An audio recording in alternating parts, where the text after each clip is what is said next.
Merci beaucoup Jean-Marc pour cette introduction. Bonjour à tous.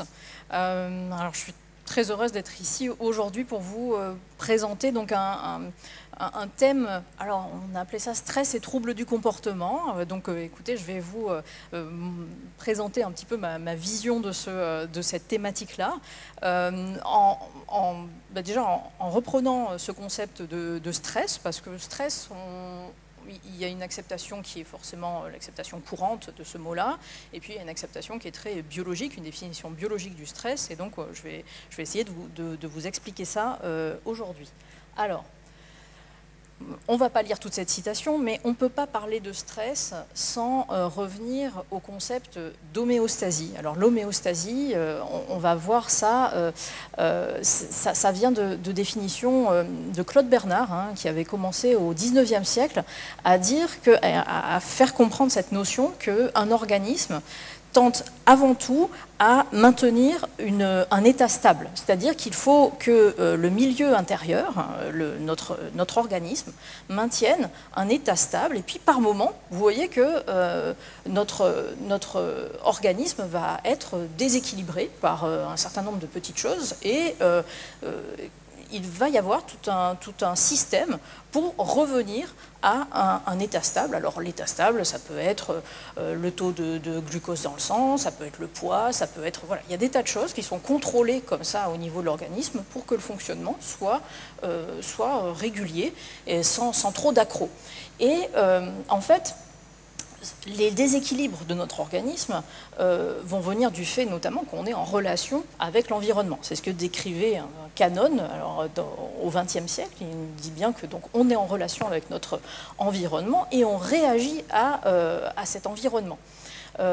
Donc il y a des perturbations qui vont avoir lieu dans notre organisme et en fait l'organisme va se maintenir dans des limites très étroites, effectivement, sont un certain nombre de paramètres.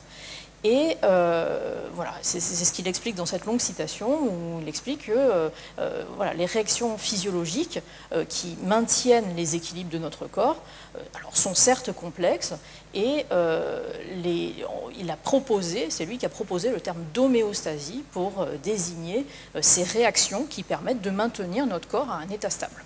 Voilà. Donc, c'est important d'avoir ça en tête et c'est important de se dire que notre corps reçoit énormément de signaux qui vont être donc captés par notre organisme, qu'il va y réagir afin surtout de rester dans un état qui convient à son fonctionnement, à son bon fonctionnement.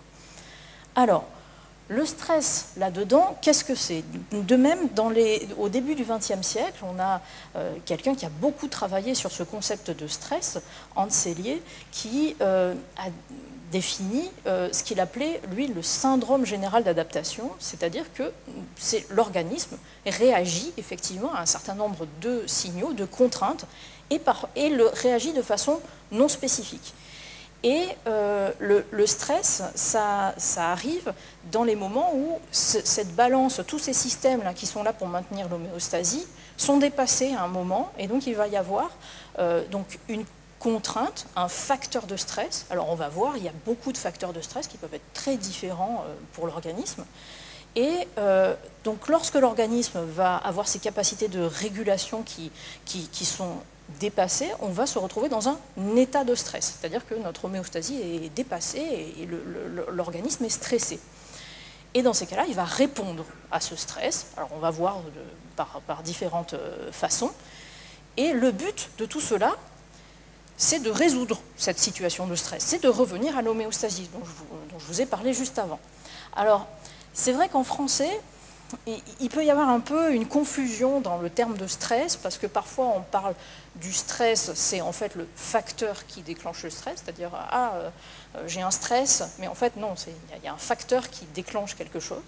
En anglais, il y a un bon mot en fait, il parle de stresseur, et nous on n'a pas vraiment ce mot-là, enfin en français, et donc on peut avoir une certaine confusion là-dessus.